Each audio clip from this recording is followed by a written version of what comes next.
Assalamualaikum warahmatullahi wabarakatuh. Saya Sinta Asana dari Program Studi Statistika Fakultas MIPA Universitas Islam Bandung. Di sini saya akan memaparkan mengenai penelitian saya yang berjudul Analisis Faktor Pengaruh Penilaian Peserta Lasar CPNS terhadap Widya Iswara Angkatan 4 PMK Banjarnegara tahun 2022. Nah, yang latar belakangi penelitian ini, seperti yang kita ketahui, seorang Widya Iswara merupakan tenaga pendidik, pengajar, dan pelatih yang berperan penting dalam membentuk pengembangan kompetensi CPNS yang berkompeten dan profesional di bidangnya. Selain itu, Widya Iswara diharuskan memiliki kemampuan kompetensi pengetahuan, keterampilan, analisis, dan teknis sehingga pesan atau materi pembelajaran kediklatsan yang disampaikan tidak hanya sekedar bersifat transfer ilmu pengetahuan saja, akan tetapi diharapkan mampu mempengaruhi pola pikir, keterampilan, sikap, dan perilaku peserta diklat. Untuk mengetahui apakah seorang Widya Iswara mampu mewujudkan pengembangan kompetensi seorang CPNS, maka perlu diketahui faktor-faktor apa saja yang menjadi penilaian peserta lasar CPNS mengenai Widya Iswara agar menjadi evaluasi bagi seorang Widya Iswara itu sendiri. Nah, adapun metode statistika yang dapat digunakan untuk mengatasi masalah ini ialah analisis faktor, di mana dalam penelitian ini analisis faktor dapat menjelaskan faktor-faktor dominan yang menjadi penilaian peserta lasar. Berdasarkan latar belakang tersebut, masalah yang dapat diidentifikasi yang pertama, apakah aspek-aspek yang menjadi penilaian peserta lasar CPNS terhadap Widya Iswara dapat difaktorkan? Kemudian, berapakah faktor yang terbentuk pada penilaian peserta lasar CPNS terhadap Widya Iswara? Dan berapakah variansi yang dapat dijelaskan oleh faktor yang terbentuk pada penilaian peserta lasar CPNS terhadap Widya Iswara? Sehingga tujuan dari penelitian ini yang pertama untuk mengetahui apakah aspek-aspek yang menjadi penilaian peserta lasar CPNS terhadap Widya Iswara dapat difaktorkan atau tidak.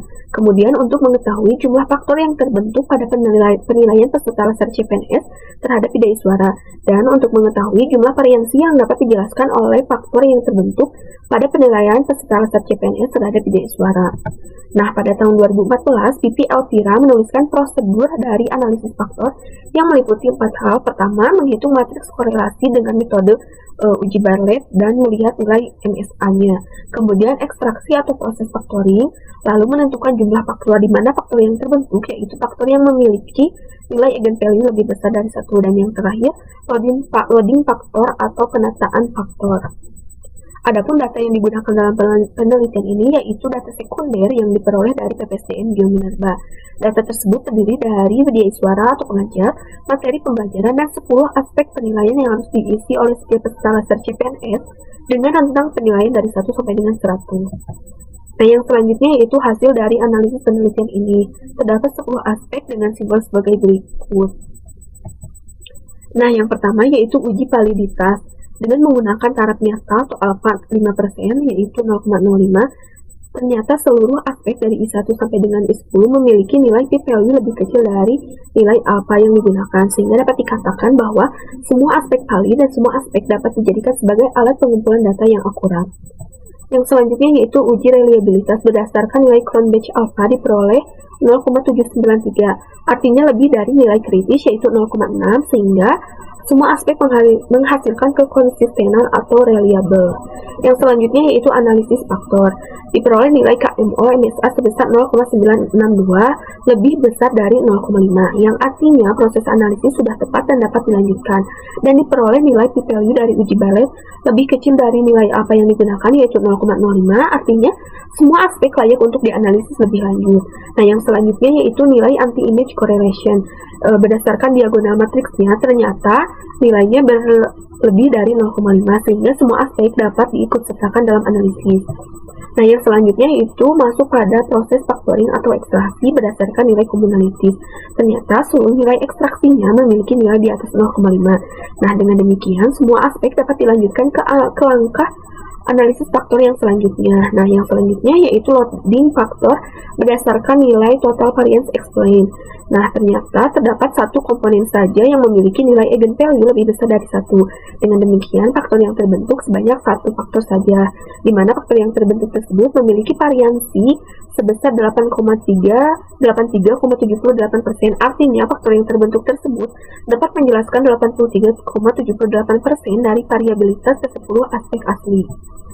Jika sebelumnya berdasarkan analisis bisa dilihat berdasarkan visualisasi. Nah, berdasarkan script plot terlihat bahwa garis melambai pada komponen pertama, sehingga dapat dikatakan bahwa terdapat satu faktor saja yang terbentuk. Yang selanjutnya yaitu komponen matrik. Karena hanya terdapat satu faktor saja yang terbentuk, maka faktor yang terbentuk tersebut meliputi semua aspek, yaitu I1 sampai dengan I10, dengan nilai komponen matriksnya lebih dari 0,7. Artinya penilaian peserta laser CPNS dipengaruhi oleh faktor utama dari kualitas kinerja seorang widaiswara yang meliputi penguasaan materi, sistematika menyajikan dan menyajikan, ketepatan waktu dan kehadiran, penggunaan metode dan media pembelajaran, sikap dan perilaku, kerapihan berpakaian, cara menjawab pertanyaan dari peserta, penggunaan bahasa, pemberian motivasi kepada peserta, dan kerjasama antar pengajar. Nah, yang terakhir, kesimpulan dari penelitian ini antara lain yang pertama, seluruh aspek yang dianalisis melalui analisis anti-image matrix memiliki nilai MSE lebih dari 0,5, artinya semua aspek layak untuk difaktorkan. Nah, berdasarkan hasil analisis total varian explain, menyatakan bahwa faktor yang terbentuk sebanyak satu faktor dan berdasarkan script plot melambai pada komponen pertama.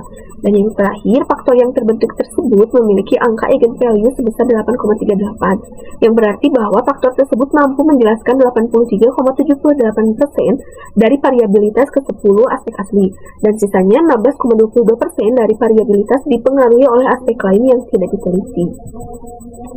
Adapun referensi yang digunakan dalam penelitian ini yaitu sebagai berikut.